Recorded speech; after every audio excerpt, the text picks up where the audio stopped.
He told his best friend the words that would change his life forever. If she's black, I'm leaving. But when Maya walked through that restaurant door, something stopped Ethan in his tracks, and he didn't leave. What he didn't know was that a waitress had heard everything, recorded everything, and was about to expose him to the entire town. As his cruel joke became a viral scandal that threatened Maya's career and his reputation, Ethan faced a choice: run from his shame or confront the ugliness he'd been taught his whole life. This is the story of a man's public humiliation, a woman's quiet dignity, and a love that grew in the most impossible soil. Subscribe and comment below if you believe people can truly change, because what happens next will either restore your faith in humanity or break your heart. The smell of fried chicken and fresh bread filled Miller's family restaurant on a Tuesday evening. Ethan Walker drummed his fingers on the wooden table, his leg bouncing under it like a jackhammer. He checked his phone for the third time in 5 minutes. "Dude, relax." Jake leaned back in his chair across from him, a grin spreading across his face. "It's just a blind date." "That's the problem," Ethan said. He ran a hand through his sandy brown hair. "I don't even know what she looks like. Your girlfriend could be setting me up with anyone." Jake laughed and took a sip of his beer. "Sarah wouldn't do you dirty like that. She says this girl's nice, works at a preschool." "A preschool teacher," Ethan made a face. "So she's probably all rainbows and feelings. Better than the last one you dated. What was her name, the one who threw your keys in the lake?" "Amanda. And she had her reasons." "Yeah, you forgot her birthday." "I was working." Ethan shifted in his seat. The restaurant buzzed around them, families laughing, silverware clinking, a baby crying somewhere in the back. He felt his stomach twist. Why had he agreed to this? Jake's eyes sparkled with mischief. "So what's your type anyway, since you're so picky?" Ethan shrugged. "I don't know, blonde, brunette, just normal, you know." "Normal." Jake shook his head. "Real specific there, buddy." Ethan lowered his voice, leaning forward, his face flushed red. "Look, man, I'm just saying, if she's black, I'm leaving." The words hung in the air like smoke. Jake's smile vanished. "What?" "I'm just not, it's not my thing, okay?" Ethan looked away, his jaw tight. "Nothing personal, just a preference." "That's messed up, Ethan." "Whatever. You asked." Jake opened his mouth to say more, but movement caught Ethan's eye. A young waitress stood 3 feet away, holding 2 menus. Her dark eyes fixed on Ethan. She'd heard every word. Her face went hard as stone. "Are your tables ready?" she said, her voice flat. She set the menus down with a sharp snap and walked away. "Nice job," Jake muttered. "Real classy." Ethan felt heat crawl up his neck. She shouldn't have been listening. She was doing her job. Jake leaned forward, his voice low and angry. "You know what? Maybe you should leave. Save everyone the trouble." "I didn't mean—" "Yeah, you did. That's the problem." Ethan looked down at his hands. Rough, calloused from years of construction work. Good hands that built things, fixed things.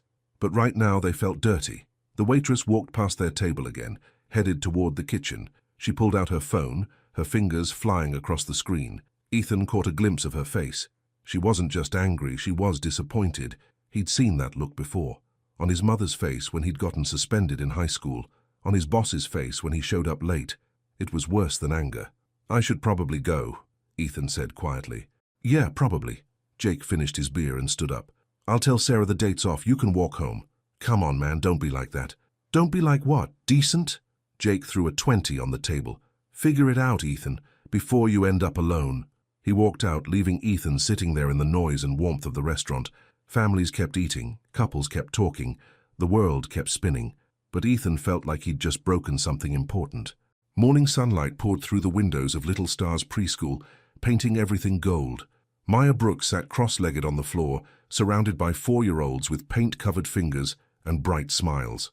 "Miss Maya, look!" A little girl named Emma held up her paper. Blue and green swirls covered most of it. "It's the ocean." "That's beautiful, sweetheart." Maya smiled, her voice warm as honey. "I can almost hear the waves." "Can we go to the ocean?" a boy named Marcus asked. Paint dotted his nose. "Maybe on a field trip someday." Maya stood up, brushing off her jeans. Her curls were pulled back in a ponytail, and she wore a soft yellow sweater that made her brown skin glow. "But right now, it's cleanup time." The children groaned, but they started gathering their supplies. Maya loved this part of her day. The mess, the laughter, the simple joy of watching kids discover the world. It made sense. It was safe. Unlike dating.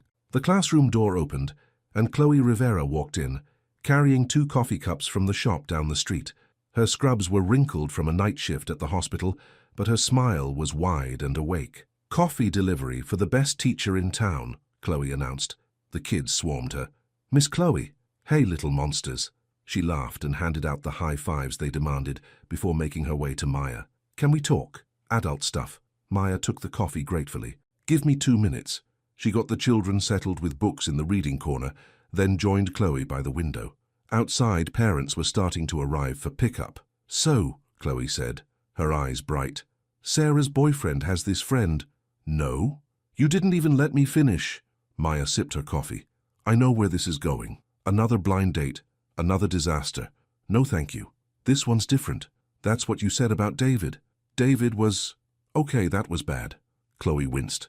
"But he had that weird thing about feet. How was I supposed to know?" "Background checks exist for a reason." Chloe grabbed Maya's arm, her voice dropping to a pleading whisper.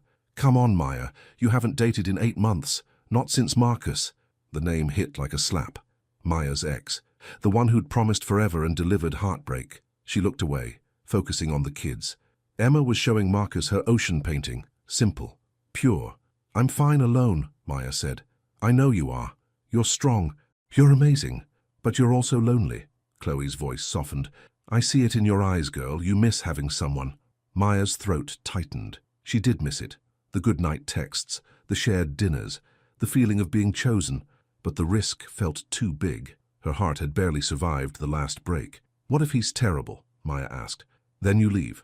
Simple. Chloe pulled out her phone, showing Maya a picture. "His name's Ethan. He's a contractor. Builds stuff. Sarah says he's nice. A little awkward, but sweet." The man in the photo had kind eyes and an uncertain smile. He wore a flannel shirt and looked like he'd be more comfortable with a hammer than a phone. "One dinner," Chloe said. "That's it. Not destiny. Just food and conversation. If you hate it, I'll never ask again." Maya looked at her students, at Emma's ocean, at Marcus's bright eyes. She taught children to be brave every day. Maybe it was time to take her own advice. "Fine," she said. "One dinner." Chloe squealed and pulled her into a hug. "You won't regret this." Maya laughed despite herself. "When is it?" "Tonight. Miller's Family Restaurant, 7 o'clock. "Tonight?" Maya pulled back. "That's so soon." "No time to overthink it." Chloe winked. "Trust me, this is going to be good." As Chloe left, Maya stood by the window, watching parents collect their children. Hugs and goodbyes. Simple moments. Her phone buzzed in her pocket. A text from Chloe. "Reservation confirmed. You got this." Maya took a deep breath. Maybe she did. Or maybe she was about to make a huge mistake. Ethan arrived at Miller's 20 minutes early. He couldn't help it. His mother had drilled punctuality into him since childhood. Early is on time is late is unacceptable. He sat at the same table from the night before. Different waitress this time, thank God. He couldn't face the one who'd overheard his stupid comment. Jake's words still echoed in his head. "Figure it out before you end up alone." Was he that bad? He'd never thought of himself as racist. He worked with guys from all backgrounds on construction sites. He was polite, professional, but Jake had looked at him like he was garbage last night. Maybe he was. Ethan checked his phone. Sarah had texted him the woman's name this morning. Maya.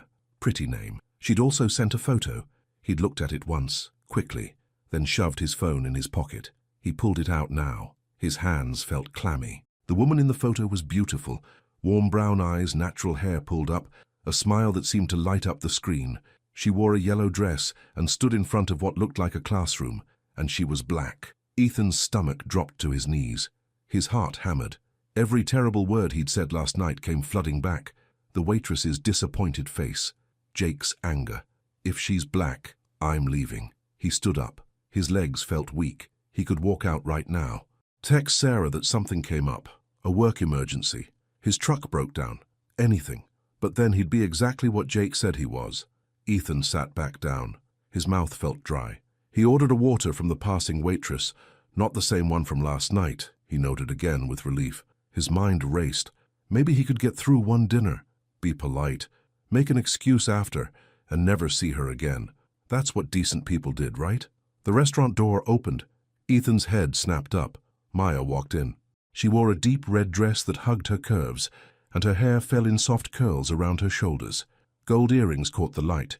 She moved with quiet confidence, scanning the room until her eyes found his. She smiled, a real smile that reached her eyes. Ethan couldn't breathe. She walked toward him and he scrambled to his feet, nearly knocking over his water glass.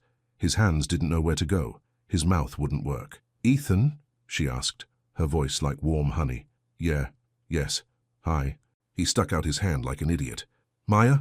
That's me." She shook his hand. Her grip was firm and warm. "Nice to meet you." "You too. Really nice. Very nice." He was babbling. "Stop babbling. Please, sit down."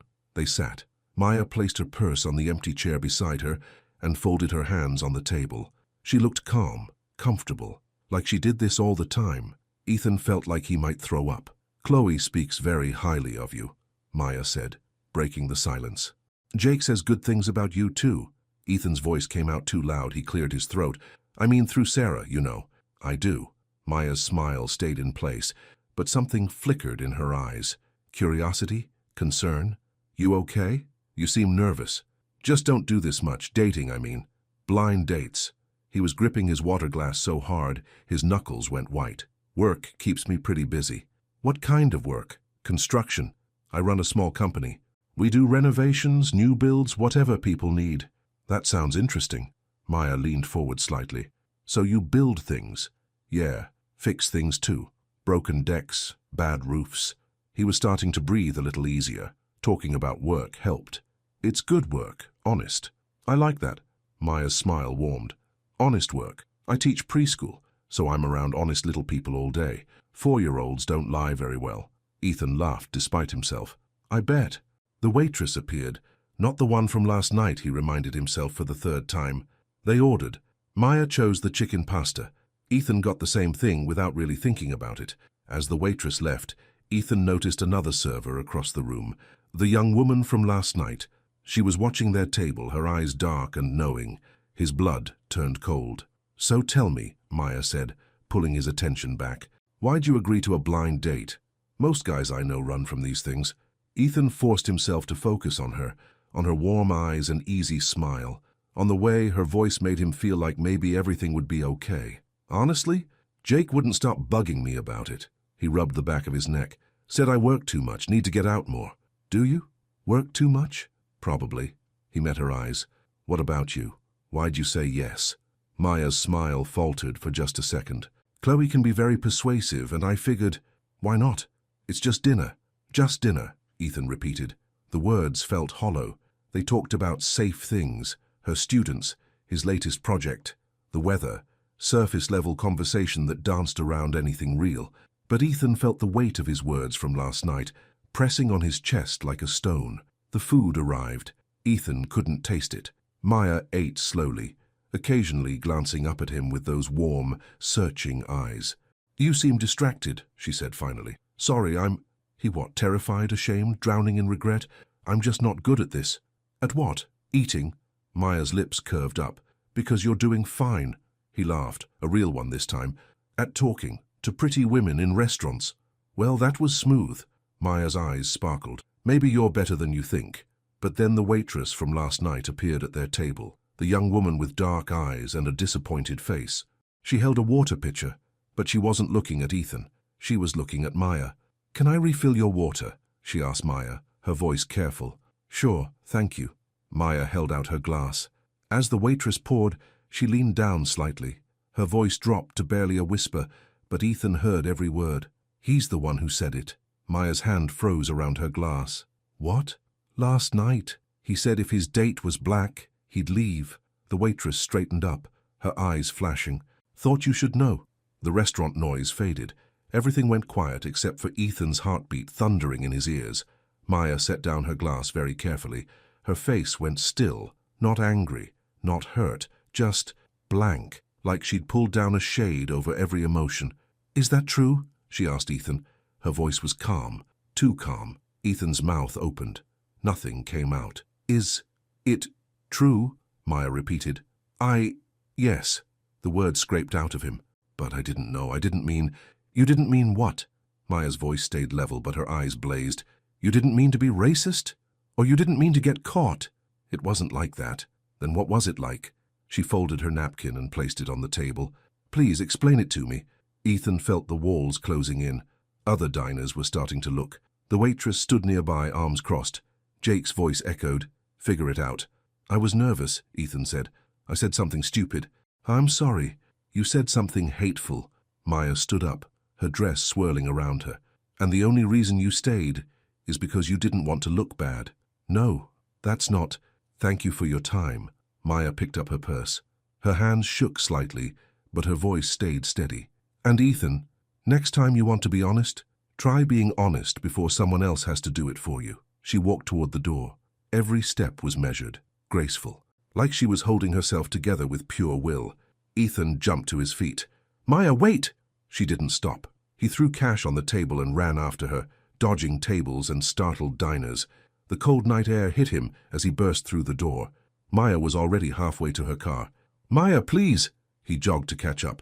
She spun around, and the calm mask finally cracked. Tears shone in her eyes, but her voice came out hard. "What do you want, Ethan? An apology? You already said you're sorry." "I am sorry. You don't even know me." She stepped back. "You looked at a photo, saw my skin, and decided I wasn't worth your time. Do you know how that feels?" "No." His voice broke. "I don't, and I can't. But I was wrong. You're right. You were." Maya wrapped her arms around herself. The parking lot lights cast shadows across her face.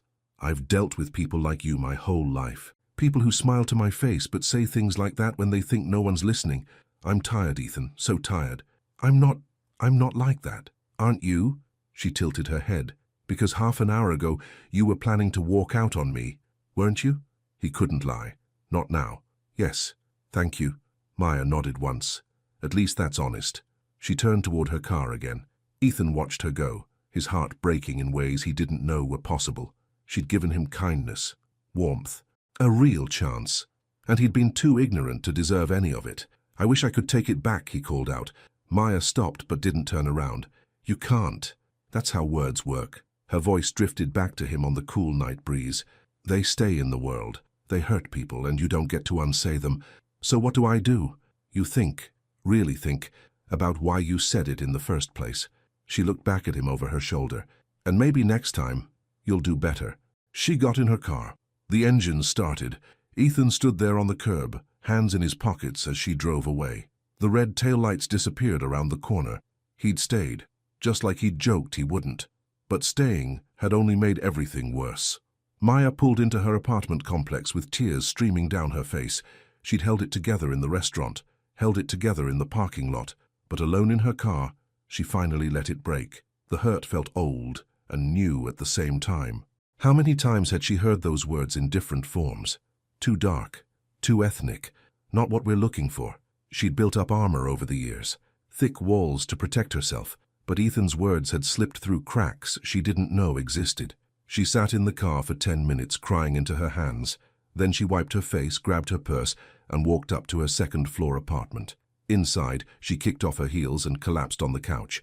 Her phone buzzed. "Chloe." "How'd it go?" Maya stared at the message. How did she even begin to explain? She called instead. Chloe picked up on the first ring. "So?" Chloe's voice bubbled with excitement. "Tell me everything. Was he sweet? Did you— Wait, what's wrong?" Maya's silence said it all. "Oh no, what happened?" Maya told her. Everything.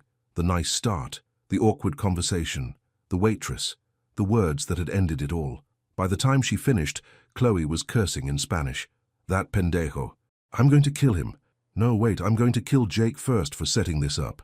It's not Jake's fault. The hell it isn't. He should have known. He should have—" Chloe's voice cracked. "I'm so sorry, Maya. I thought he was nice. Sarah said he was nice. Maybe he is nice. To some people." Maya pulled a blanket over her legs. "Just not to people who look like me. That's not nice. That's trash." Maya laughed, despite herself. "Yeah, trash."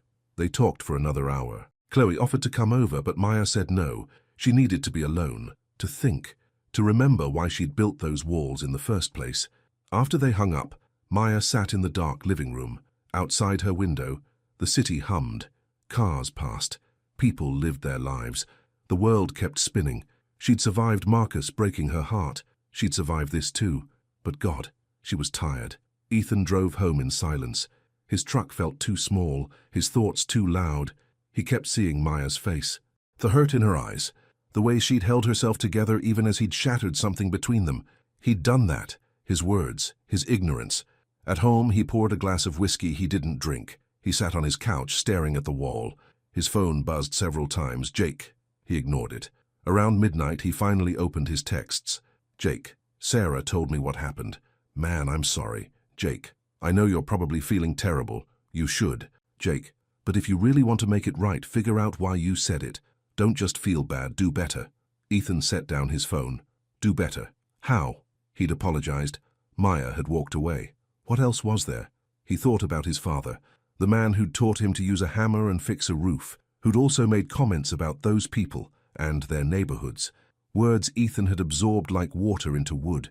He'd never questioned it before, never examined why he thought the things he thought, but Maya's voice echoed, "Next time, think before you speak."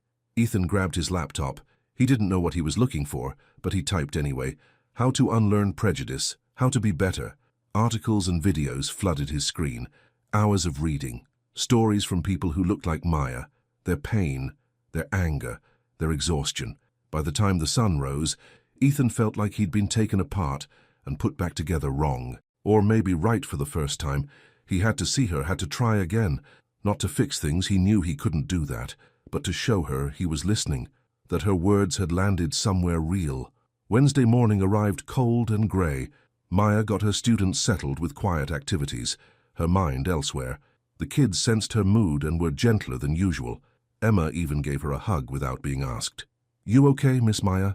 the little girl asked. "I'm okay, sweetheart." Maya kissed the top of her head. "Just a little tired. My mommy says tea helps when you're tired. Your mommy's very smart." Chloe showed up during lunch with sandwiches and an angry face. "I told Jake off this morning. He feels terrible. He didn't do anything wrong. He vouched for that guy, that's something." Chloe unwrapped her sandwich aggressively. Sarah's mad too. She said Ethan seemed normal, quiet, but nice. Maybe he is normal. Maya picked at her food. Maybe that's the problem. Normal people say things like that all the time. That doesn't make it okay. I know. Maya sighed. I don't want to be angry. I'm tired of being angry. You're allowed to be angry. I know that too. They ate in silence for a while. Outside the window, parents dropped off late arrivals. The world kept moving. Maya wanted to move with it, to let this go and focus on her kids and her life. But the hurt sat heavy in her chest. After lunch, she took the kids outside for recess. They ran and played, their laughter filling the air. Maya smiled, watching them. This was real. This was good. Then she saw the truck. A beat-up Ford pulled into the school parking lot. Ethan got out, holding flowers. Sunflowers, bright and yellow. He looked nervous, scared. Maya's stomach dropped. Parents on the playground turned to look. Whispers started. Ethan walked toward the fence, toward her. His eyes found hers across the playground. "Miss Maya, who's that?" Emma tugged on her hand. "Just someone I know, baby." Maya kept her voice calm. "Stay here with the other kids, okay?" She walked to the fence. Ethan stopped on the other side, the flowers held awkwardly in front of him like a shield. "What are you doing here?" Maya asked quietly. "I wanted to apologize, for real, not in a parking lot." He held out the flowers. "These are for you. You can't just show up at my work, Ethan." "I know. I'm sorry. But He looked at the ground, then back at her. "I couldn't sleep last night. I kept thinking about what you said, about thinking before I speak. And you were right. I didn't think. I just repeated things I'd heard my whole life, things I never questioned." His voice cracked. "That doesn't excuse it. Nothing excuses it. But I'm trying to understand, to be better." Maya wanted to stay angry, wanted to tell him to leave, but something in his eyes looked different, raw, real. "Apologies don't fix what people think deep down," she said. "I know." He lowered the flowers. "But I'm not asking you to forgive me. I just wanted you to know that your words mattered. They hit me, hard, and I'm listening." Parents were definitely watching now. Maya felt their eyes on her back. Tomorrow the gossip would spread. The black teacher and the white man who'd insulted her. Perfect fuel for small-town talk. "If you really mean it," Maya said slowly, "then prove it, by how you live, not by flowers or words, by your actions." Ethan nodded. "Okay, I will." "Good." Maya turned to go back to her students. "Maya?" She stopped. "Thank you," he said quietly, "for telling me the truth, even when it hurt." Maya didn't answer. She walked back to the playground, to Emma and Marcus and all the other bright, honest faces that needed her. Behind her, she heard Ethan's truck start and drive away. The flowers lay on the fence post, bright against the grey sky. That night, lying in bed, Maya thought about his face, the genuine regret, the way he'd listened without making excuses or demanding forgiveness. Maybe people could change, or maybe that was just hope talking. Either way, she closed her eyes and tried to sleep, knowing tomorrow would bring new questions, from Chloe, from the other teachers, from herself. But tonight, she just needed rest. In his apartment across town, Ethan lay awake too, the internet still open on his laptop, articles still unread, a long road ahead. He'd stayed at the restaurant when he'd wanted to leave.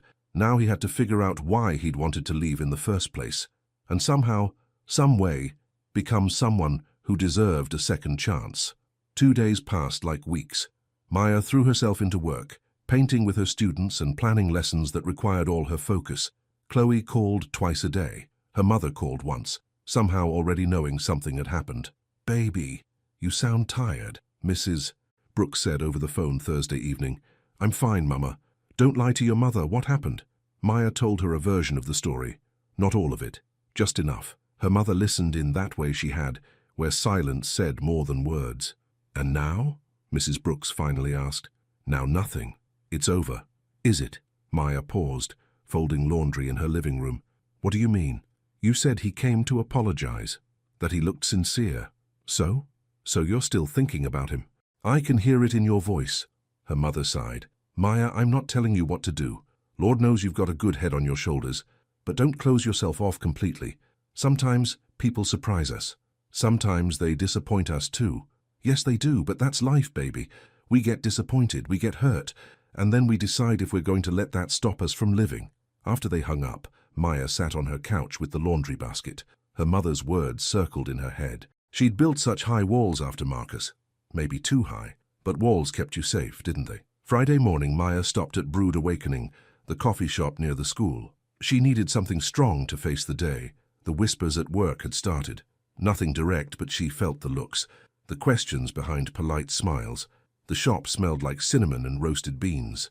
Maya ordered her usual caramel latte and stepped aside to wait. The morning rush filled the small space with chatter and the hiss of the espresso machine. The door chimed. Maya glanced up. Ethan walked in. Their eyes met. His widened slightly. He looked like he might turn around and leave, but then he straightened his shoulders and got in line behind her. Maya's heart hammered. She focused on the menu board even though she'd already ordered. "Maya," his voice came from right behind her. Close, but not too close. She turned. "Ethan, hi." He shoved his hands in his jacket pockets. He wore work clothes, jeans, boots, a flannel shirt with paint stains. His hair was messy like he'd overslept. "I didn't know you came here. Most mornings before work. I usually hit the drive-thru on Route 9, but my truck's in the shop, so..." He trailed off. The silence stretched awkward and thick. "Maya, caramel latte," the barista called. She grabbed her cup. Ethan stepped up to order. She should leave, walk out, go to work. But her feet wouldn't move. He ordered black coffee, simple. Then he turned to her, his face uncertain. "Can I buy you another? Or a muffin? Something?" "I have coffee." "I know, I just..." He rubbed the back of his neck. "I wanted to talk, if that's okay. No pressure, just 5 minutes." Maya looked at the door, at freedom, at safety. Then she looked at his face, at the dark circles under his eyes, at the genuine hope mixed with fear. 5 minutes, she said. They found a small table by the window. Ethan wrapped his hands around his coffee cup like he needed something to hold on to. Maya waited. She wasn't going to make this easy. "I've been reading," Ethan said finally. "A lot. About everything. Why people think the way I thought. Where it comes from. And I realized I never questioned anything. My dad said things. My buddies said things. I just absorbed it all like it was normal." He met her eyes. "But it's not normal. It's wrong. And I'm sorry. You said that already." "I know." He leaned forward. "But I wanted you to know I'm not just saying words. I'm trying to understand. Really understand." Maya sipped her coffee. It burned her tongue, but she welcomed the distraction. "Why does it matter what I think?" "Because you were right about everything and because..." He hesitated. "Because I can't stop thinking about how I made you feel, how I hurt you without even knowing you. That's not who I want to be, but it's who you were. On Tuesday night. Yes. He didn't flinch from it. It was. Maya studied him, the honesty in his face, the way he didn't make excuses or ask for anything, just laid it out bare. I appreciate that, she said carefully. I do. But Ethan, I've heard apologies before, from people who swore they'd change, and they did for a while, until they didn't. I get it. Trust has to be earned. Yes, it does. So let me earn it. The words came out rushed, desperate. Let me show you I'm different, that I can be better. How? I don't know yet, but I'll figure it out. He tried a small smile. I'm good at building things. Maybe I can build a better version of myself. Maya felt something crack inside her chest, something small but significant. That was almost smooth. Was it? His smile grew. I've been practicing in my truck. She laughed, actually laughed. It surprised them both. Okay, Maya said. Okay? Let's start over. Clean slate. She stuck out her hand across the table. Hi, I'm Maya Brooks. I teach preschool and I don't tolerate nonsense. Ethan's face lit up. He shook her hand gently. Ethan Walker. I build stuff and I'm trying to be less of an idiot. That's honest. I'm learning from the best. They talked for 20 minutes instead of 5, about small things, safe things. She told him about Emma's ocean painting. He told her about a deck he was building that wouldn't stay level. The conversation flowed easier than Tuesday night. When Maya finally checked her phone, she yelped, I'm going to be late. They rushed out together. Ethan walked her to her car, his long strides matching her quick ones. Thank you, he said as she opened her door, for giving me another chance. This isn't a chance, Ethan, it's just coffee. But her voice was gentle. The rest you have to earn. I will. She drove to work with a strange feeling in her stomach. Not quite hope. Not quite fear. Something in between. Across town, Chloe spotted them through the coffee shop window from her car. She grabbed her phone immediately, texting Sarah, You're not going to believe what I just saw. Monday morning arrived bright and cold. Maya pulled into the school parking lot and noticed the construction equipment. Orange cones, a fenced-off area where the old playground used to be. We're getting a new playground, Emma announced as soon as Maya entered the classroom. With swings and a big slide. I heard. Maya hung up her jacket. It's very exciting. Throughout the morning, she heard the construction sounds, saws buzzing, hammers pounding, men's voices calling to each other. During recess, she took the kids to the front yard instead of the back, away from the work. But at lunch, curiosity got the better of her. She walked to the fence separating the playground from the school. 3 men worked in the space, moving equipment and measuring stakes in the ground. One of them straightened up, wiping his forehead. Ethan. Maya's breath caught. He wore a work belt loaded with tools, safety glasses, and a t-shirt despite the cold. He turned and saw her. Surprise crossed his face, then something else.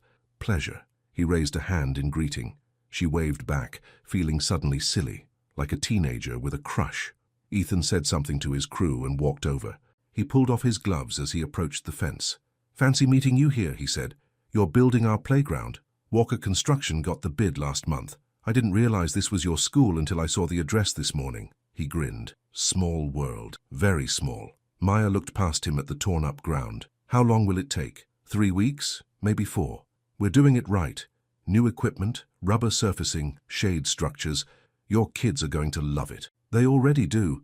Emma hasn't stopped talking about the big slide. Emma? Ethan's eyes warmed. The little girl with the ocean painting? You remembered. I remember everything you told me. The words hung between them. Maya felt her cheeks heat. Well, I should get back. Lunch duty. Right, yeah. Ethan put his gloves back on. Hey, Maya. She paused. I'm glad it's your school. Gives me a chance to show you I'm good at what I do. I'm sure you are. And maybe, he hesitated, maybe we could grab coffee again sometime, when I'm not covered in dirt. Maya bit her lip. This was moving somewhere, becoming something. Was she ready? Maybe, she said. His smile could have powered the whole school. I'll take that. The days developed a rhythm. Maya taught her students. Ethan built the playground. Their paths crossed naturally, a wave across the fence, a quick conversation during her lunch break. Nothing heavy, nothing forced, but the kids noticed. Miss Maya, is that your boyfriend? Marcus asked one afternoon, pointing at Ethan through the window. No, sweetheart. He's just building the playground. But he waves at you special. Special how? Like my daddy waves at my mommy. The other teachers noticed too. Mrs. Chen, who taught 2nd grade, cornered Maya in the break room. So there's a handsome contractor who keeps looking at you. He's just being friendly. Friendly. Mrs. Chen smiled knowingly. He's cute. Little rough around the edges, but cute. Maya didn't know how to respond. Was Ethan cute? Yes. Was there something happening? Maybe. Did she want to talk about it? Absolutely not. But small towns were like that. Everyone noticed everything. Wednesday afternoon, something changed. Maya was outside with her class when a parent arrived early for pickup. Rick Donovan, Marcus's father. A different Marcus. Not the sweet boy in her class. This Marcus was in first grade, and his father was known for being difficult. Rick walked straight past the sign-in desk and onto the playground. He zeroed in on a little girl named Sophia, who was playing on the swings with Maya's Marcus. "Sophia, come here." Rick's voice carried across the yard. The little girl jumped down, her mixed-race features tightening with anxiety. Maya started walking over, her teacher instincts kicking in. "Mr. Donovan, you need to sign in at the office first," she called out. "I'm just getting my kid." But he wasn't looking at his son. He was glaring at Sophia. "Stay away from her, Marcus. Her kind isn't worth your time." Maya's blood ran cold. "Excuse me. You heard me. Mixed-race brat probably doesn't even know who her real father is." Sophia's eyes filled with tears. She was 6 years old. Before Maya could respond, a voice cut through the air, deep and firm. "That's enough." Ethan stood at the fence gate, having heard everything. He unlatched it and walked onto the playground, his face hard. "This isn't your business," Rick snarled. "You just made it my business." Ethan positioned himself between Rick and the children. "You don't talk to kids that way ever. Who the hell do you think you are? Someone who knows better than to be cruel to children." Ethan's voice stayed calm, but his hands were clenched at his sides. "Your son is right there watching you. Is this what you want to teach him?" Rick's face turned purple. "I don't need lectures from some construction worker." "Then don't give me reasons to give them." Ethan didn't move, didn't back down. "Apologize to the little girl and leave, or I'll make sure every parent here knows what you said." The playground had gone silent. Other parents had arrived and were watching. Rick looked around, seeing the judgment in their faces. He grabbed his son's hand roughly. "Come on, Marcus. We're leaving." He stormed off. His son looked back once at Sophia, confusion on his young face. Ethan knelt down in front of Sophia, his voice gentled completely. "Hey, sweetie, you okay?" Sophia nodded, but tears streamed down her cheeks. Maya hurried over, pulling the little girl into her arms. "You're beautiful and wonderful," Maya whispered. "Don't listen to people like that. They're just scared and small." She carried Sophia inside to call the girl's parents. When she came back out, Ethan was still there talking quietly to the other children, explaining that sometimes grown-ups say mean things, but that doesn't make them true. Maya watched him. This man who'd said his own terrible thing less than 2 weeks ago, now defending a child without hesitation, speaking up when he could have stayed silent. When the kids went back to playing, Ethan walked over to her. His face was flushed, his hands still shaking slightly. "That guy's a piece of work," he said. "Yes, he is." Maya looked at him carefully. "Thank you for standing up for her." "I couldn't not." Ethan met her eyes. "A few weeks ago, I might have stayed quiet, told myself it wasn't my problem, but I'm done being that person. I can see that." "Can you?" His voice dropped. "Because I meant what I said, Maya, about changing, about being better. That little girl's face." He shook his head. "That's what my words could do to someone, to you. And I hate it." Maya felt tears prick her eyes. She blinked them back. "You did good today, Ethan. Just trying to do the right thing." "Well, keep trying." He smiled. Small, but real. "Yes, ma'am." That evening, Maya called Chloe and told her everything. About the coffee shop, about Ethan working at the school, about what happened with Rick Donovan. "Girl," Chloe breathed. "That's character development. Don't make it sound like a movie. I'm serious. He defended that baby without thinking twice. That's not fake, that's real change." Maya lay on her couch, phone pressed to her ear. "I'm starting to believe him, Chloe." "Is that stupid?" "It's not stupid. It's brave." Chloe's voice softened. "But be careful, okay? Your heart's been through enough. I know. But also, don't be so careful that you miss something good." After they hung up, Maya sat in the dark. Outside her window, stars were appearing. She thought about Ethan's face when he'd stood up to Rick, the certainty in his voice, the way he'd gentled for Sophia. People could change. She'd always believed that, taught it to her students every day. Maybe it was time to believe it for herself, too. Thursday after school, Ethan stayed late working on the playground. Most of his crew had left, but he wanted to finish securing the fence posts before dark. The work helped him think, cleared his head. He'd been thinking a lot about Maya, about the way she looked at him now compared to that first night. The wariness was still there, but something else too. Something that felt like trust starting to bloom. He didn't want to mess this up. Knock knock. Ethan turned. Maya stood at the fence with 2 paper cups. I brought lemonade from the teacher's lounge. It's terrible, but it's cold. Terrible cold lemonade sounds perfect. He walked over, accepting the cup gratefully. Thanks. They stood on opposite sides of the fence. The sun was setting, painting everything orange and gold. Maya wore jeans and a soft blue sweater that made her eyes glow. You work late, she observed. Habit. Plus, I wanted to finish this section. He gestured at the fence. Your kids'll be climbing it otherwise. They probably will anyway. 4-year-olds are escape artists. Ethan laughed. I'll keep that in mind. Maya sipped her lemonade, made a face, then laughed. I warned you it was terrible. You weren't kidding. They talked easily about nothing important. Her student's latest project, handprint turkeys for Thanksgiving, his crew member who kept losing his tape measure, the weather getting colder. But underneath the small talk ran something deeper, something neither of them named but both felt. Can I ask you something? Maya said finally. Anything. Yesterday with that parent, you didn't have to get involved. You could have stayed out of it. I couldn't have. Ethan set down his cup on a fence post. Not anymore. I spent too long staying out of things, pretending problems weren't my problem, but they are. We're all connected, you know. What happens to one person affects everyone. Maya's eyes shone. That's a good philosophy. Got it from a smart preschool teacher.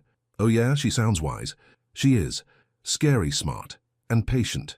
Way more patient than I deserve. His voice dropped. But I'm grateful for it. For her giving me time to figure things out. Their eyes held. The air between them felt charged. Electric. Maya's phone buzzed. She checked it, sighed.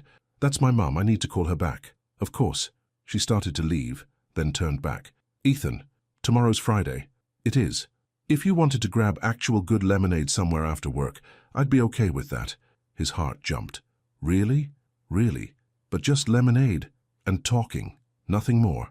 Just lemonade and talking, Ethan repeated, trying not to grin like an idiot. I can do that. Good. Maya smiled. That warm, real smile that made his chest ache. It's a date. I mean, not a date, just a... I know what you mean. He smiled back. And yeah, I'd like that. She walked away, and Ethan stood there holding terrible lemonade, feeling like he'd just won something important. Jake had been right. Change wasn't about grand gestures. It was about small moments, consistent choices, showing up, being better today than yesterday. He could do that. For Maya, he could do anything. Friday arrived with gossip. Maya heard it before she even got to her classroom. 2 teachers talking by the coffee machine. Did you hear? That contractor and Maya, they're dating. No way. After what he said, Karen told me she saw them at the coffee shop. Very cozy. Maya cleared her throat. Both teachers jumped and scattered, but the damage was done. The word was out. People were talking. In a small town, that meant everyone would know by lunch. Chloe showed up during Maya's planning period, her face stormy. Have you seen the posts? What posts? Chloe showed her phone, a local Facebook group. Someone had shared a short video from weeks ago, Ethan at the restaurant, making his joke. The clip was grainy and the audio muffled, but the caption was clear. Local contractor shows true colors. And now he's working at our children's school? Maya's stomach dropped. The comments were vicious. Some defended Ethan. Others called for his company to be fired. Several mentioned Maya by name. Who posted this? Maya asked. Anonymous account, but look at the timestamp. This was from the night of your date. Chloe scrolled down. Someone recorded him and held on to it, waiting to use it.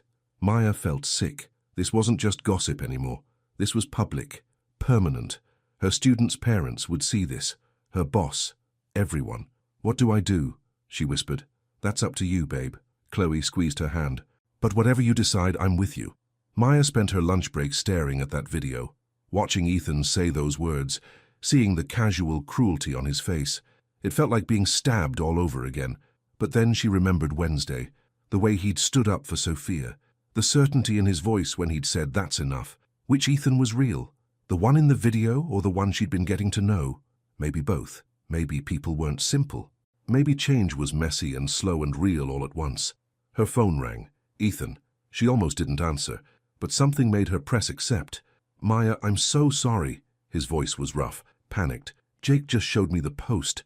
I didn't know anyone recorded that. I swear I didn't. I know. I'm going to fix this. I'll make a statement. Ethan, stop. Maya closed her eyes. You can't fix this. It's out there now. Then what do I do? You keep going. You keep being the person I saw on Wednesday, the one who stood up for Sophia. That's the only way through this. And us. His voice cracked. The lemonade tonight? Maya looked out her classroom window, at the playground taking shape, at the fence where they'd talked yesterday, at the space where something fragile was growing. I'm still in if you are, she said quietly. You are? Yes. But, Ethan, this isn't going to be easy. People will talk. They'll judge. They'll question why I'm even giving you time. I understand. Do you? Because I'm risking something too, my reputation, my peace. I need to know you're serious. I am. His voice steadied. I'm all in, Maya. Whatever it takes. Okay then. She took a breath. Lemonade at 6. I'll be there. They hung up. Maya sat in her quiet classroom, surrounded by children's artwork and alphabet charts. Simple, innocent things. She'd built a safe life here. Was she really going to risk it? But then she thought about her mother's words. Don't close yourself off completely. Sometimes people surprise us. Maybe it was time to be surprised. The diner on Main Street served lemonade so sweet it made your teeth hurt. Maya sat across from Ethan in a corner booth, both of them hyper-aware of the stares. Everyone's looking, Maya said quietly. Let them. Ethan's jaw was tight, but his eyes stayed on her. I don't care what they think. That's easy to say. No, it's not. He leaned forward. It's the hardest thing I've ever done, but you're worth it. Maya stirred her lemonade with her straw.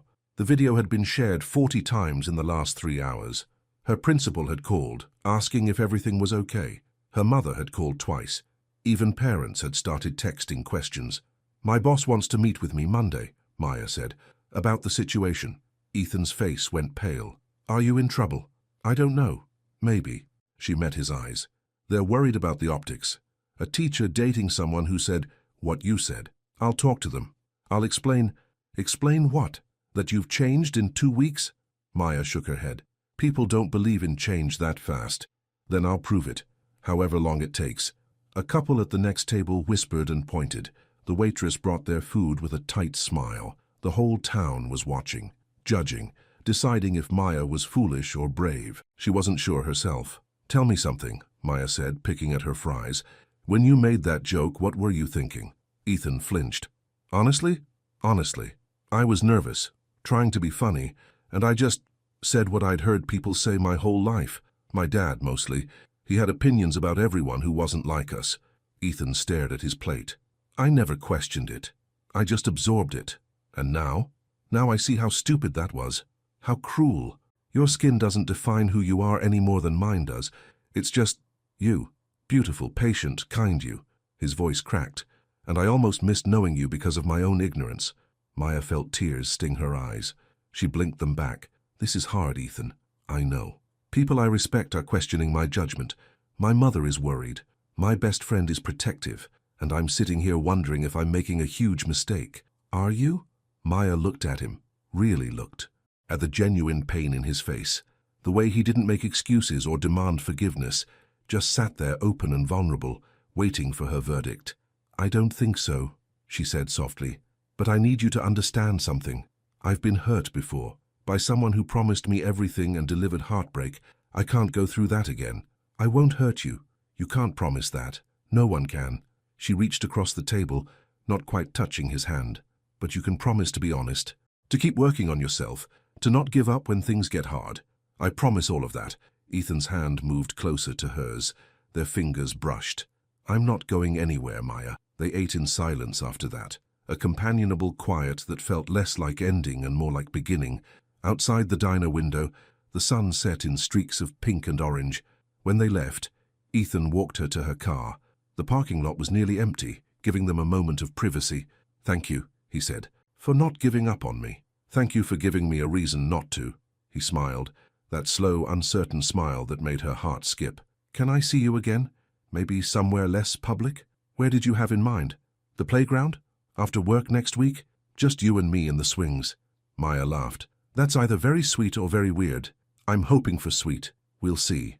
She drove home, feeling lighter than she had in days. Yes, people were talking. Yes. Monday would be difficult, but something real was growing between them, something worth protecting. Her phone rang, her mother. "Baby, I saw the posts," Mrs. Brooks said without preamble. "Are you okay?" "I'm fine, Mama." "Are you sure? Because people are saying things. Terrible things." "I know, but they don't know Ethan. Not like I'm starting to." Her mother was quiet for a long moment. "You sound sure about this." "I'm not sure about anything, but I'm trying to be open, like you said." "I also said, be careful." "I am, I promise." Another pause, then softer. "Your daddy used to say the measure of a man isn't in his mistakes, it's in how he fixes them." Maya's throat tightened. Her father had died when she was 12. She still missed him every day. He was wise. He was. And he'd want you to be happy. Her mother's voice wobbled. "So, if this Ethan makes you happy, if he's really changed, then I support you. But the second he shows his true colors, I'll walk away. I promise." "Good. Because you're too precious to waste on someone who doesn't see your worth." After they hung up, Maya sat in her car outside her apartment. The evening had deepened to full dark. Stars dotted the sky.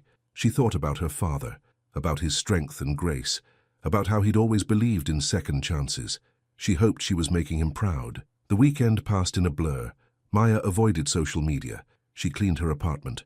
She went to church Sunday morning and felt the eyes of the congregation. Some kind, some judging, all curious. Pastor Williams caught her after service. "Walk with me, Maya?" They strolled through the small garden behind the church. Roses bloomed despite the cold, hardy and bright. "I heard about your situation," Pastor Williams said. He was 60, with kind eyes and silver hair. "How are you holding up?" "Honestly, I'm not sure." "That's fair." He stopped by a bench. "Can I tell you something? When I was your age, I fell in love with a woman my family disapproved of. Different background, different beliefs. Everyone said it wouldn't work. What happened? We got married anyway. Had 3 beautiful children. Just celebrated our 35th anniversary." He smiled. "My point is, people will always have opinions, but only you know your heart. Only you know if this man is genuine. How do I know, though? How do I trust my judgment? You watch his actions. You give it time, and you listen to what God tells you in the quiet moments." He patted her shoulder.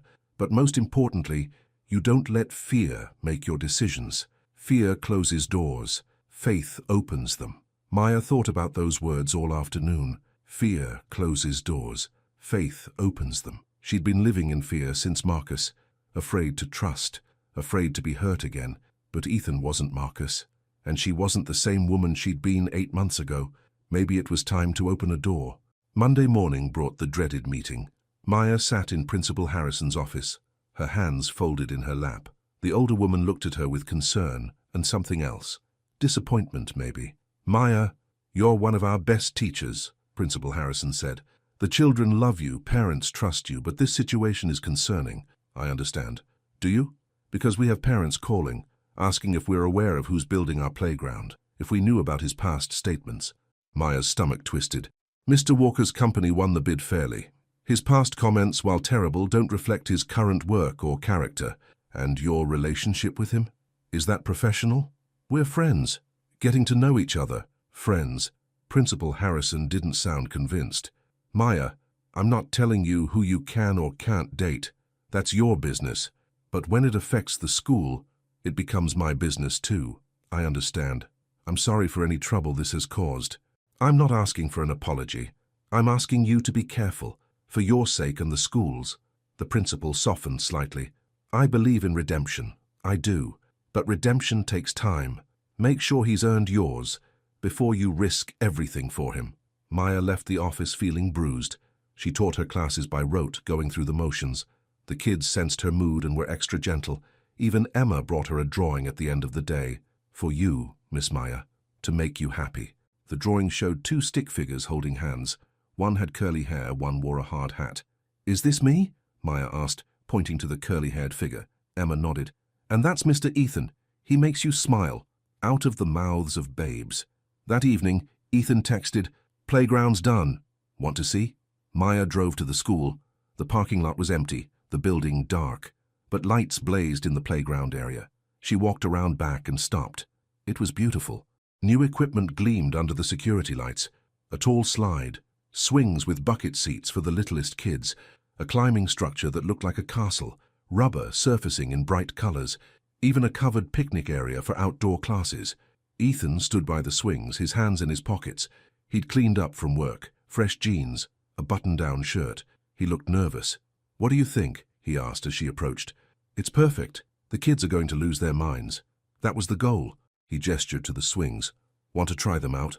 They sat on swings side by side. Maya pushed off gently, the motion familiar and soothing. Ethan kept his feet on the ground, just rocking slightly. "I heard you had a meeting with your boss," he said quietly. "How did you—" "Small town. Word travels." He looked at her. "I'm sorry. I never wanted to cause you problems." "I know. Is your job okay?" "For now." Maya dragged her feet, stopping the swing. "But Ethan, this is real. The consequences are real. People are judging me for giving you a chance. Then I'll make sure they see I'm worth it." "How?" He was quiet for a moment. Then, "There's a charity fair this weekend. The Chamber of Commerce thing. Lots of people. I'm going to say something, publicly." Maya's heart jumped. "What do you mean?" "I mean I'm going to own what I said. Apologize for real. Not in a parking lot or a coffee shop, but in front of everyone." His voice was steady but scared. "It's time I stopped hiding from it. Ethan, you don't have to." "Yes, I do, for me and for you." He turned to face her. "You're risking your reputation for me. The least I can do is risk mine for the truth." Maya felt tears well up. "That's brave. It's terrifying. But you've been brave this whole time, standing up to me, giving me chances I don't deserve. I can be brave too."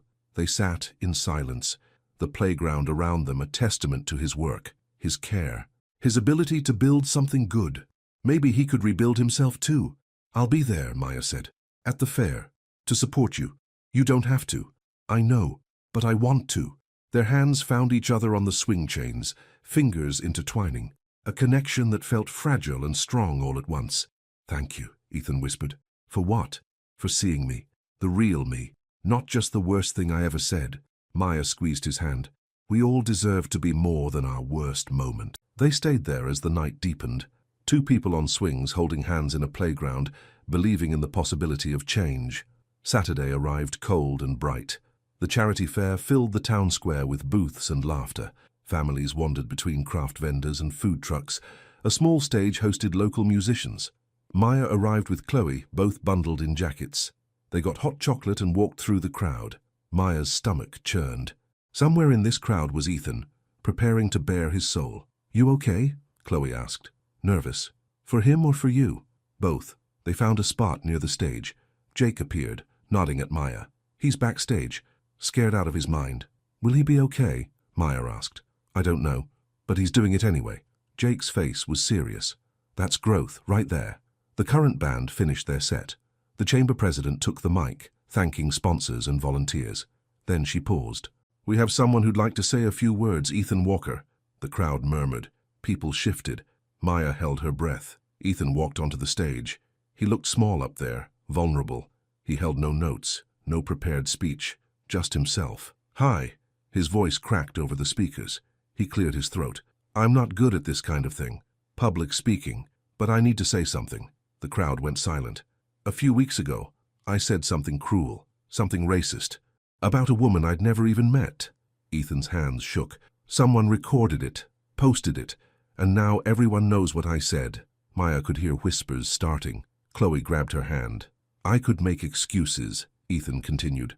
"Say I was nervous or joking or didn't mean it. But that would be a lie. I meant it when I said it, and that's what makes it so terrible." He paused, scanning the crowd. His eyes found Maya, drew strength from her. "But then I met that woman, and she was everything I didn't expect. Kind, patient, brave enough to tell me I was wrong, brave enough to give me a chance to be better." His voice steadied. "I don't deserve her time. I don't deserve her forgiveness. But she gave it anyway, and that changed me." Someone in the crowd shouted something. Maya couldn't hear what. Ethan nodded like he'd expected it. "I know some of you are angry. You should be. I'm angry at myself, at the person I was, at the ideas I never questioned." He took a breath. "But I'm here to say I'm learning, I'm changing. Not because I want to look good, but because I want to be good. For real." The crowd was completely still now, listening. "I'm not asking for forgiveness. That's not mine to demand. I'm just saying I'm sorry. To that woman, to this community, to everyone I hurt with my ignorance." Ethan's voice dropped. "And I promise to keep doing better, every single day. He stepped back from the mic. For a moment, nothing happened. Then someone started clapping. Then another, then more, not everyone, but enough. Maya's tears fell freely. Chloe hugged her tight. "Girl, that took guts." Ethan left the stage quickly, disappearing into the crowd. Maya tried to follow but lost him in the press of people. Some stopped her. A few offered support, others looked away. She finally found him behind a vendor booth, hands on his knees, breathing hard. "Ethan," he straightened, wiping his eyes. "I'm okay. Just needed a minute." She walked to him, not caring who saw, not caring what anyone thought. She wrapped her arms around him and he held her like she was the only solid thing in a spinning world. "You did so good," she whispered. "I was terrified." "I know, but you did it anyway." They stood there holding each other while the fair continued around them. Music played. Children laughed. Life went on. When they finally pulled apart, Ethan smiled. "Want to get out of here? Go somewhere quieter?" "Yes, please." They walked through the fair toward the parking lot. Lanterns were starting to glow as evening approached, strung between booths like fireflies. Maya felt lighter than she had in weeks. Then she heard the music. A slow country song drifted from the stage. Couples were starting to dance in the open area near the bandstand. Ethan stopped walking. "Dance with me?" he asked. "Here? In front of everyone?" "Especially in front of everyone." His eyes were clear, certain. "I'm done hiding. Done being ashamed. If you'll have me, I want the world to know." Maya's heart swelled. She took his hand. "Okay." They walked back to the dancing area. People noticed. Whispers started again, but Maya didn't care. Ethan pulled her close, one hand on her waist, the other holding hers. They swayed to the music, slow and easy. "Thank you," he murmured against her hair, "for dancing, for everything, for seeing past my mistakes, for giving me a reason to be better." Maya pulled back to look at him. "You're the one doing the work. I'm just here." "That's everything." The song played on. They danced, lost in their own world. When Maya looked up, she saw her mother standing at the edge of the crowd. Mrs. Brooks watched them, her face unreadable. Then slowly she smiled, just a little, but it was enough. As the song ended, Ethan's phone buzzed in his pocket. He ignored it, but it buzzed again and again. "You should check that," Maya said. He pulled out his phone reluctantly. His face went pale. "It's Amanda, my ex." "What does she want?" "She says we need to talk." He looked at Maya, confused and worried. "I haven't heard from her in 6 months. Why now?" Maya felt cold creep into her chest. "Maybe you should find out." "I don't want to, not now, not when things are finally—" "Ethan." She touched his face gently. "Go talk to her. Handle it. I'll be here." "You sure?" "I'm sure." He kissed her forehead quickly. "I'll call you tonight, I promise." Maya watched him leave, that cold feeling spreading. She told herself it was nothing. Amanda was the past, but something felt wrong. Chloe appeared at her elbow. "Everything okay?" "I hope so." Sunday afternoon, Maya drove past the downtown coffee shop and saw them. Ethan and a blonde woman sitting at an outside table. The woman was beautiful, perfect hair, expensive clothes. She leaned toward Ethan, talking animatedly.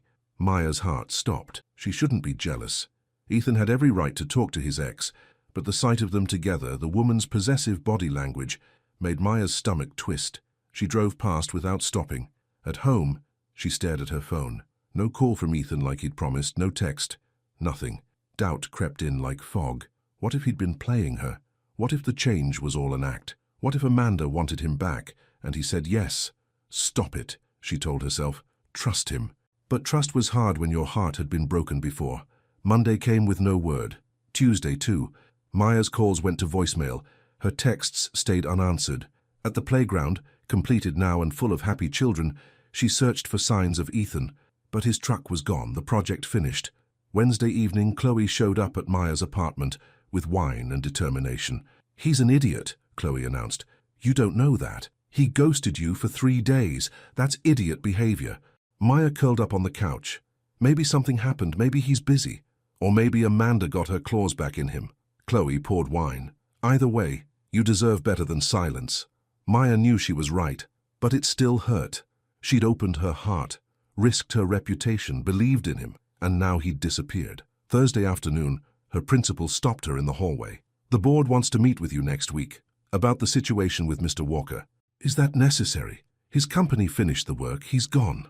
Principal Harrison looked uncomfortable. "There have been complaints. Parents saying they don't trust your judgment if you're involved with someone who, well, you know. I see. I'm trying to support you, Maya, but I need you to show them you made the right choice. Can you do that? Maya didn't know anymore. Friday evening, Maya was grading papers when someone knocked on her door. She opened it to find Chloe holding her phone, her face excited. You need to see this. What? Just look. Chloe pulled up Facebook. Jake had posted a video from yesterday. Ethan at the building supply store, talking to the owner about donating materials to the school district. Ethan at a community center, volunteering to repair their playground for free. Ethan everywhere but where Maya could see him. He's not with Amanda, Chloe said. He turned her down. Cold. Jake heard the whole thing. She wanted him back, said the whole redemption arc was good publicity. Ethan told her to leave and never contact him again. Maya's hands shook. Then why hasn't he called? Jake says he's scared, thinks he messed up by even meeting with her, thinks you saw them and will never forgive him. That's ridiculous. Then tell him that he's at the school right now, doing some final touch-ups alone. Go. Maya grabbed her keys. The school parking lot was empty except for Ethan's truck. Rain had started falling, soft at first, then harder. Maya parked and ran toward the playground, her jacket pulled over her head. She found him on his knees by the slide, tightening bolts in the downpour. His shirt was soaked through, his hair plastered to his forehead. He didn't hear her approach over the sound of rain. Ethan! He spun around, wrench in hand. Water dripped down his face. His eyes went wide. Maya, what are you doing out here? Fixing. There's a loose bolt. I noticed it this morning and... He stood up slowly. What are you doing here? Looking for you. Maya wiped rain from her face. You disappeared. No calls. No texts. I thought... I know what you thought. His voice cracked. You saw me with Amanda. At the coffee shop. Yes, she wanted me back. Said my whole redemption thing would be good for both of us. Great publicity. Ethan dropped the wrench. It clattered on the rubber surface. I told her to get lost. That I wasn't interested in publicity or her or anything except being a better person. Then why didn't you call me? Because I'm an idiot. He stepped toward her. Because I was scared you'd think the worst. That you'd seen me with her and decided I wasn't worth the trouble. So I threw myself into work instead of facing you like an adult. Thunder rumbled overhead. The rain came down harder. Maya moved closer. You should have called. I know. I've been going crazy, thinking you changed your mind, that Amanda was more important, that everything you said was a lie. It wasn't. None of it was. Ethan reached for her hand. His fingers were cold and wet. Maya, you're the realest thing in my life right now. The only thing that matters. I'm sorry I made you doubt that. I'm sorry too for not trusting you enough to just ask. You had every right not to trust me, but I want to. Maya squeezed his hand. I want to trust you, to believe in this, in us. There's an us? I think there might be, if we're brave enough. Ethan pulled her closer. They stood in the rain, both soaked, both trembling, not from cold, but from everything they were feeling. I'm not leaving, he said quietly. Not this time. Not ever. I'm all in, Maya, for however long you'll have me. That's a big promise. I mean every word. She looked up at him. Rain ran down his face, but his eyes were clear, honest, full of something that looked like love but was too new to name. Kiss me, Maya whispered. Yeah? Yeah. Ethan cupped her face in his hands. He leaned down slowly, giving her time to change her mind. But she didn't. Their lips met soft and gentle, a kiss that tasted like rain and promises and new beginnings. When they pulled apart, both were crying. Or maybe it was just rain, hard to tell. Come on, Maya said, laughing. We're going to catch pneumonia out here. Worth it. They ran to the covered picnic area, both laughing now. Ethan pulled off his soaked jacket and wrapped it around her shoulders. They sat on the bench, close together, watching the rain. Tell me about Amanda, Maya said.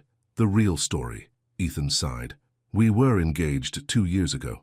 She left when I got too focused on work. Said I cared more about my business than her. She was right. And now she wants you back? Now she wants the version of me that's getting attention. The guy making public apologies and big gestures. It's all surface to her. He turned to Maya. But you saw me at my worst, and you still gave me a chance. That's real. I saw your worst and your best. Both matter. The best is because of you. No. Maya touched his face. The best was always in you. I just helped you find it. They sat in comfortable silence, watching the storm. The playground around them gleamed wet and new, a symbol of rebuilding. Of creating something better from something broken. I have a meeting with the school board next week, Maya said quietly, about us, about whether my judgment is compromised. Ethan tensed. What? Some parents are worried. They think I'm making a mistake with you. Maybe you are.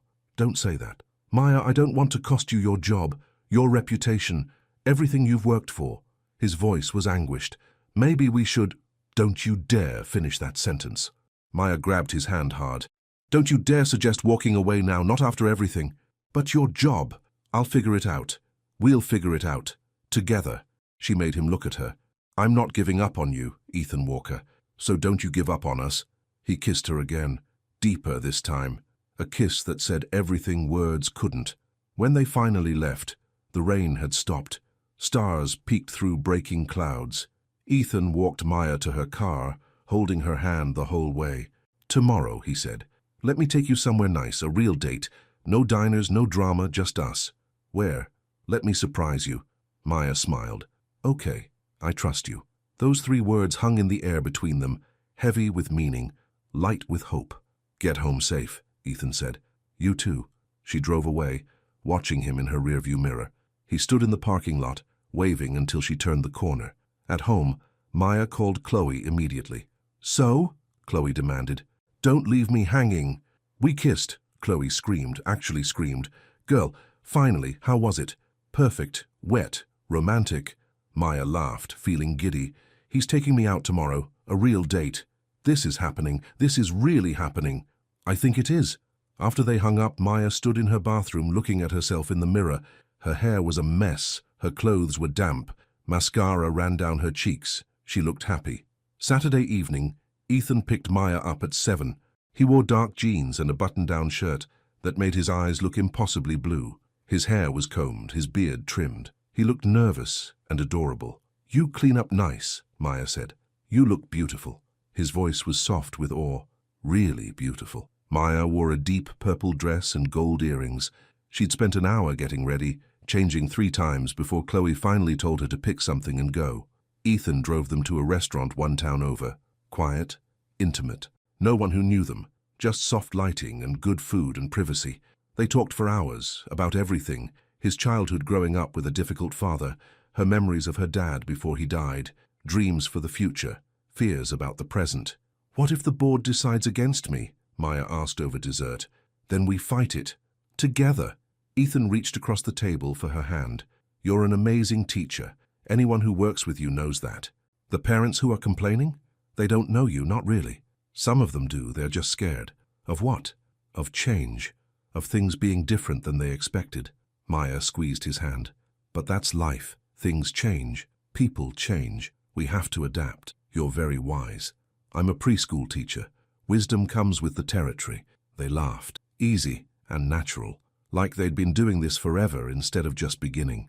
After dinner, Ethan drove them to a lookout point outside town. The city lights spread below them like scattered stars. They sat on the hood of his truck, Maya leaning against his chest, his arms around her. I could stay here forever, Maya murmured.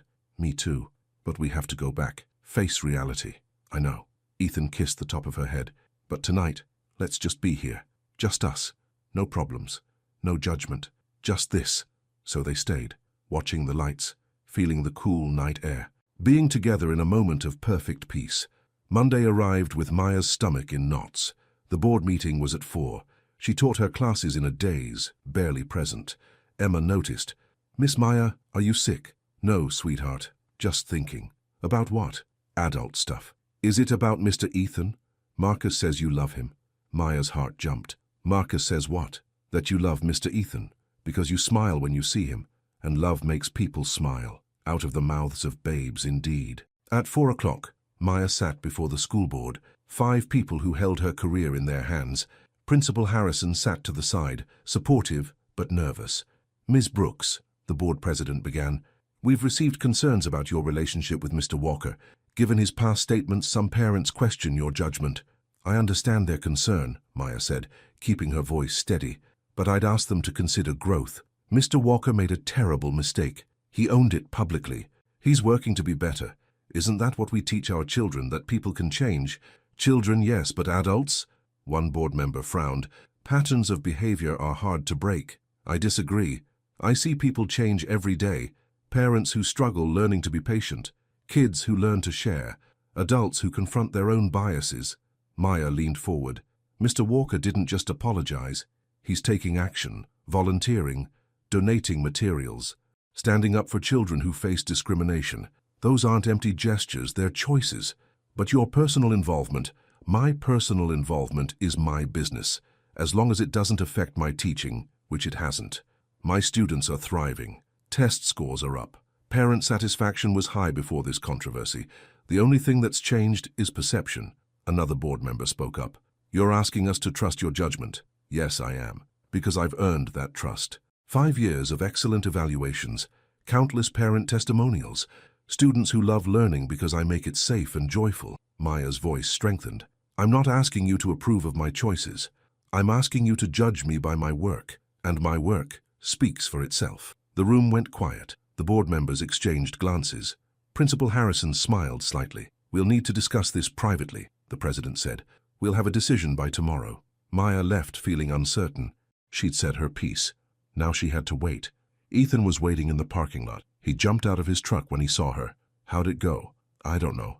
They're deciding tomorrow. You were amazing in there. I know you were. You weren't even there. I know you. He pulled her close. And you're amazing always. That night Maya couldn't sleep. She kept replaying the meeting. Had she said enough? Too much? Would they fire her? Would they support her?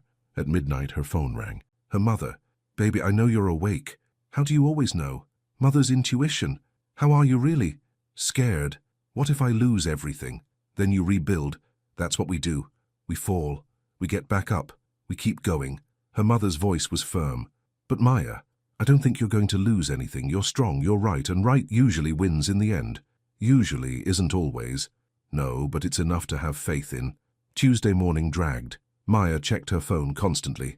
No calls, no emails, just silence. At noon, Principal Harrison appeared at her classroom door. Her face was unreadable. Maya, can we talk? Maya's heart stopped. Of course. They walked to the office. The principal closed the door and smiled. Actually smiled. The board voted in your favor, unanimously.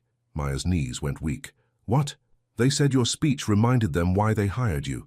Your passion, your integrity, your commitment to growth, both for your students and yourself. Principal Harrison handed her a letter. They're officially supporting you, and they've asked the concerned parents to observe your classroom, see firsthand the difference you make. Tears streamed down Maya's face. Thank you. Thank you so much. Don't thank me. You did this. You stood up for yourself and for what's right. That takes courage. Maya called Ethan immediately. He answered on the first ring. I got the job. They supported me. His whoop of joy probably scared customers at whatever work site he was on. That's amazing. I'm so proud of you. Can you get away, just for a little bit? For you? Absolutely. They met at the playground, their place now, where it all had changed. Maya ran to him and he lifted her off her feet, spinning her around. You did it, he whispered. We did it, together. He set her down gently. I love you.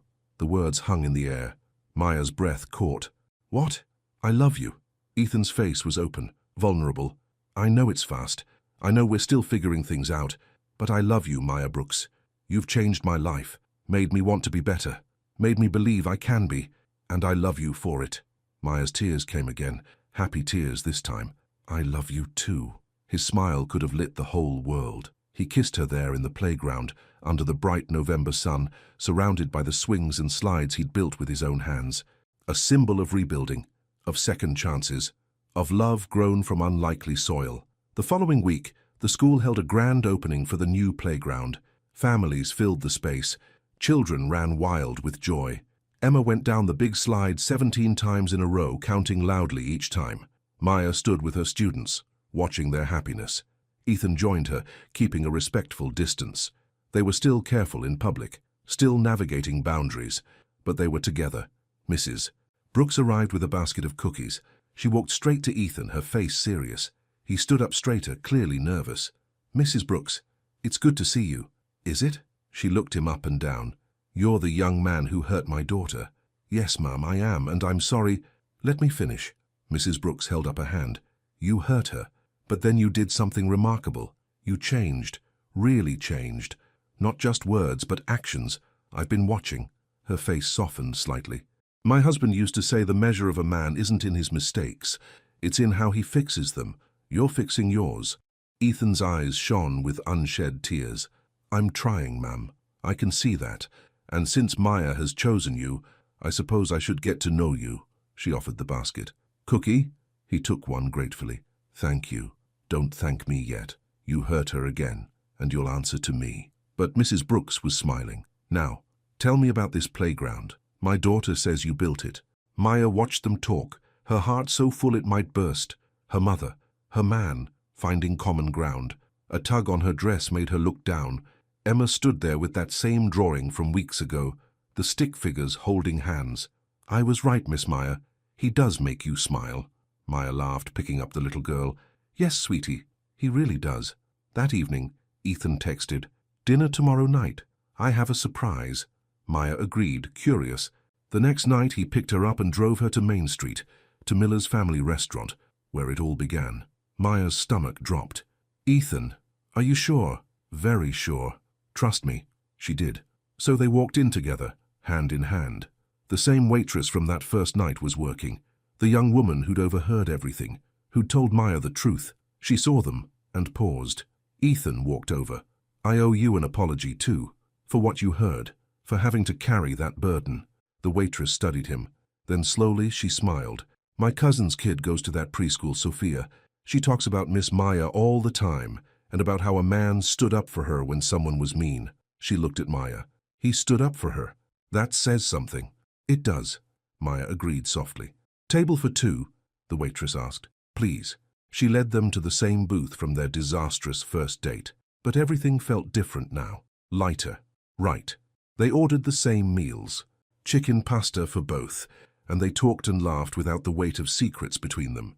You know, Maya said, twirling pasta on her fork, that first night, I never thought we'd end up here. Here in this restaurant, here together, happy, in love. Ethan reached across the table, taking her hand. That first night I almost left, almost walked out because of my own stupidity and fear. But I stayed, and staying changed everything. Everything, Maya agreed. I'm glad I stayed. Me too. Around them the restaurant hummed with life, families laughing, couples talking, the world turning. But in their booth time felt suspended. Perfect. Complete. The waitress came back with dessert they hadn't ordered. Chocolate cake with 2 forks. On the house, she said, for second chances. After dinner, they walked through downtown, hand in hand. The night was cold but clear. Stars blazed overhead. Christmas lights were starting to appear in shop windows, even though Thanksgiving hadn't arrived yet. I have something to tell you, Ethan said, stopping under a streetlight. What? I talked to Mr. Geller, my old mentor. He's retiring and offered to sell me his company. The big one. More contracts. More money. More everything. Maya's heart jumped. Ethan, that's amazing. I said no. What? Why? Because bigger doesn't mean better. I like my small company. Working with my hands. Building playgrounds for kids like Emma. He smiled. I like the life I have, the one you're in. I don't want to lose that chasing something I don't need. You're sure? Very sure. You taught me that. To be happy with who I am, not who I think I should be. Maya kissed him right there under the streetlight, not caring who saw. I'm so proud of you. I'm proud of us. They walked back to his truck. Before getting in, Ethan pulled something from his pocket. A small wooden box, handmade.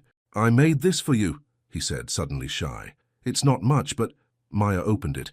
Inside was a wooden heart, carved smooth and perfect. You made this? In my garage. Took me 6 tries to get it right. He rubbed the back of his neck. It's a symbol, I guess, of my heart, which is yours. If you want it. Of course I want it. Maya held the heart carefully. It's beautiful. Not as beautiful as you. That was smooth. I'm getting better at this. She laughed and kissed him again. Yes, you are. Thanksgiving came warm and bright. Maya's mother hosted dinner and invited Ethan. Chloe and Jake came too, along with Sarah and a handful of family members. The table overflowed with food. Turkey and stuffing and sweet potatoes and pie. Laughter filled every corner. Stories were shared, memories made. When it came time to say what they were grateful for, Maya spoke first.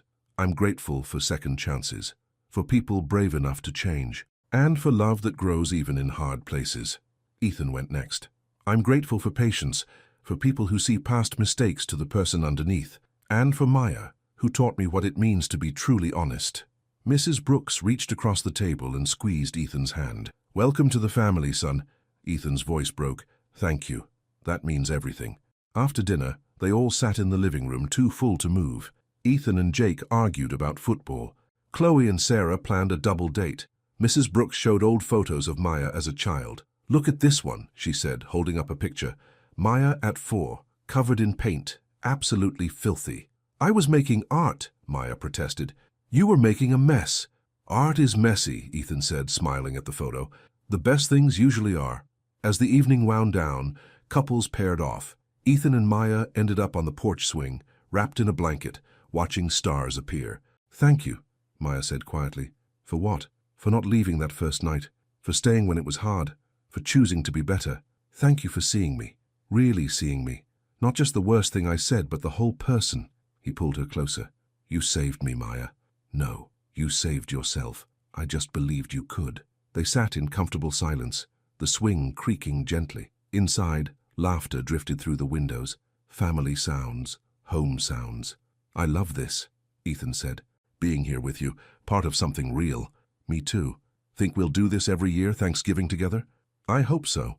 "Me too." He kissed her temple. "In fact, I'm counting on it." Christmas arrived with snow and magic. Maya and Ethan exchanged small gifts. She gave him a toolkit with his initials engraved. He gave her a necklace with a wooden heart pendant, matching the one he'd carved. "So you always have my heart with you," he explained. "That's the corniest thing I've ever heard." "Too much?" "Perfect." They spent the day with both their families. Mrs. Brooks welcomed Ethan completely now, treating him like the son she'd never had. Even Jake and Chloe had become close friends, forming their own relationship separate from Maya and Ethan. New Year's Eve found them back at the playground, their place, where everything had changed. "We should make this a tradition," Maya said, sitting on a swing. "Coming here on important days." "I like that." Ethan pushed her gently. "Although next year maybe we pick somewhere warmer." "Where's your sense of adventure?" "Frozen somewhere in my toes." Maya laughed, that bright, free sound he loved. "Come here, you big baby." He sat on the swing next to hers. Their hands found each other automatically now, natural as breathing. "What do you want this year?" Maya asked as midnight approached. "For us?" "More of this. More you. More us." Ethan squeezed her hand. "Maybe move in together eventually. Build something real. Something lasting." "That sounds nice." "Yeah?" "Yeah." Maya looked at him, her eyes shining in the dim light. "I'm all in, Ethan Walker. For however long you'll have me. Forever sounds good. Forever sounds perfect." The church bells began to toll midnight. They stood moving together in the space between swings. As the final bell rang, they kissed, starting the new year the way they meant to continue, together, equal in love. Around them, the playground stood silent and strong, a testament to rebuilding, to second chances, to the power of honest work and genuine change. Ethan had almost left that first night, but he stayed, and staying had made all the difference. 6 months later, Emma ran across the playground, her hand-painted butterfly wings flapping behind her. "Miss Maya, look, I'm flying!" Maya laughed, watching her students play. Spring had arrived, warm and early. The playground looked perfect, weathered now, used, loved. Everything a playground should be. A truck pulled into the parking lot. Ethan coming to take her to lunch. They did this every Wednesday now, their routine, their time. He walked over to the fence, and Maya met him there. Their kiss was quick. They kept things professional at school, but warm. "Ready?" he asked. "Give me 5 minutes." She gathered her students, got them settled with the assistant teacher, and grabbed her purse. As they walked to his truck, Ethan took her hand. "I have news," he said. "Good news?" "The best. The city approved my proposal. I'm building 3 more playgrounds this year, all in underserved neighborhoods." Maya's face lit up. "Ethan, that's incredible. It's because of you. You showed me what matters. Building things that help people. Using my skills for good." He opened her door. "I'm even hiring Jake to help manage it."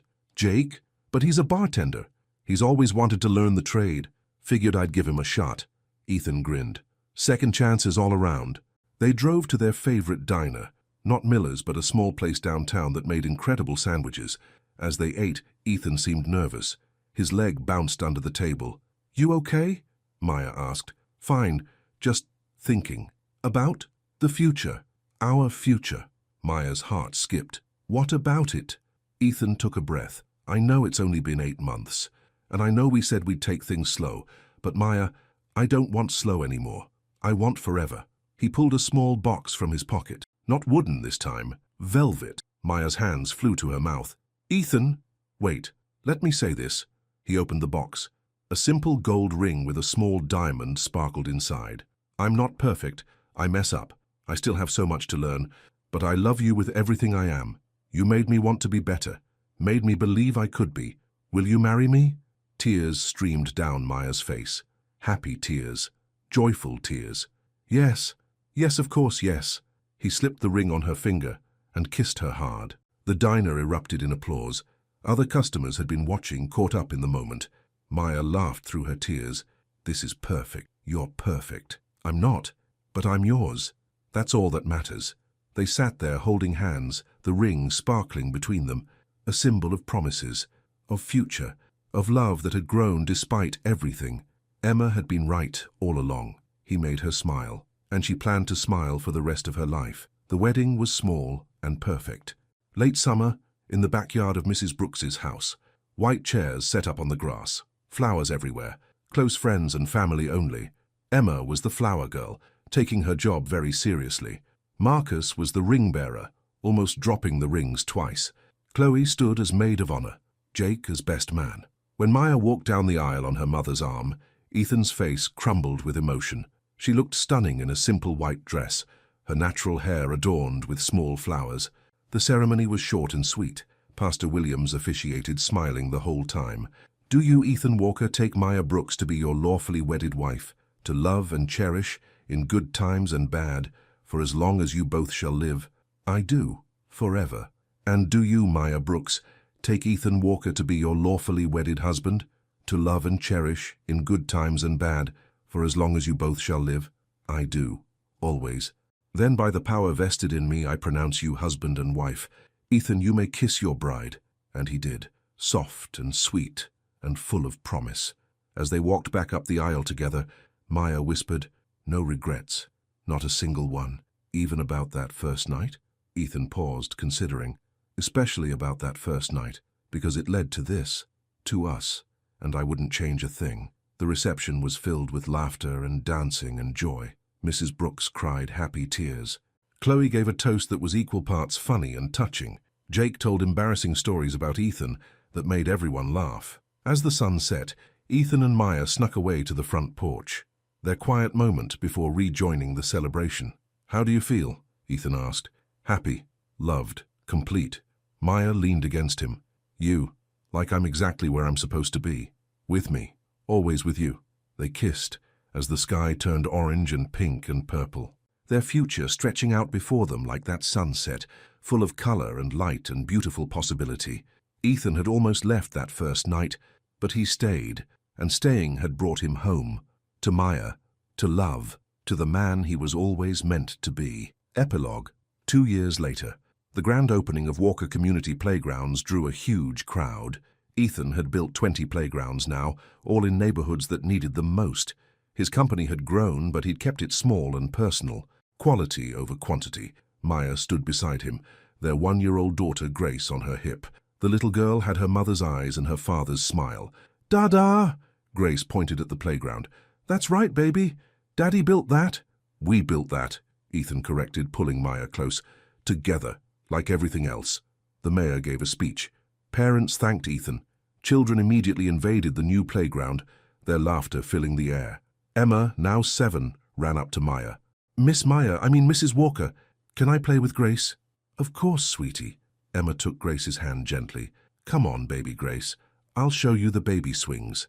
Maya watched them go, her heart full. She'd left teaching last year to work with Ethan full-time, designing playgrounds and running the community outreach program. It felt right. Perfect. You okay? Ethan asked. More than okay. I'm exactly where I want to be. Me too. They stood together watching their daughter play, surrounded by the community they'd helped build. Not just playgrounds, but relationships, trust, hope. Jake walked over with his new girlfriend. Great turnout, boss. Thanks for all your help. Anytime. This is what matters, you know, making a difference. After the ceremony, Maya and Ethan drove to one final stop, Miller's Family Restaurant. Their tradition now. Once a month, they came back here, to remember, to celebrate how far they'd come. The same waitress seated them, the same booth, but everything was different. The usual? She asked, smiling. Please, they said together. As they waited for their food, Ethan took Maya's hand across the table. You know what I was thinking about today? What? That first night. How terrified I was. How stupid. Ancient history. Is it? Because I think about it sometimes. About how close I came to throwing away the best thing that ever happened to me. Maya squeezed his hand. But you didn't. You stayed. You changed. You fought for us. Best decision I ever made. Second best, Maya corrected with a smile. The best was proposing. Fair point. Their food arrived. They ate and talked and laughed, comfortable in the life they'd built together. When the check came, there was a note from the waitress. Thank you for showing us that people can change. You give us all hope. Ethan read it and wiped his eyes. Maya leaned across the table and kissed him. Come on, she said. Let's go home. Home sounds perfect. They walked out hand in hand into the cool evening air. Their truck waited in the parking lot. Their daughter asleep in her car seat. Their life stretched out before them, full of promise, full of love, full of second chances and new beginnings. Ethan had almost left that first night, but he stayed, and staying had been everything.